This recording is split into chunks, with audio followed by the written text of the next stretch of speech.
At 5, a Washington County judge denied a motion to publicly release documents in the case of Bryce Schubert, who was accused of kidnapping and murdering nurse Melissa Jubane in September. The request to unseal search warrants and affidavits was brought by Fox 12 as well as 2 other Portland media outlets in an effort to bring more information about the murder to light.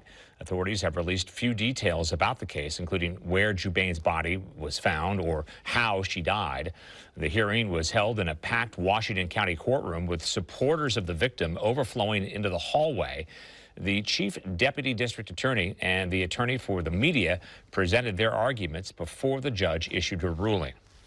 This case is under a very, very active investigation.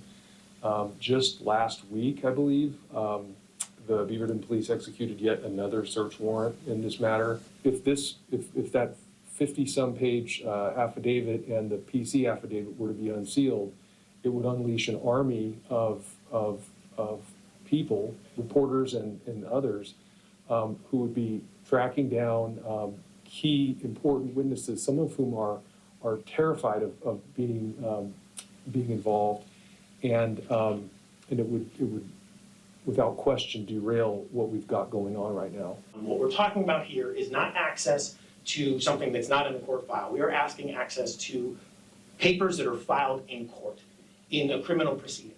These are core adjudicative materials that underlie the administration of justice in this court. I am denying the motion to unseal the records for a variety of reasons, and I am going to make a clear record.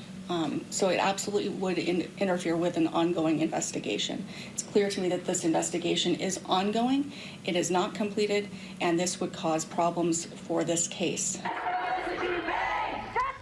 Meanwhile, supporters of Jubane gathered outside the courthouse and committed to showing up to every hearing until they say they get justice. The next hearing is scheduled for December 16th, and trial has been set for September of next year.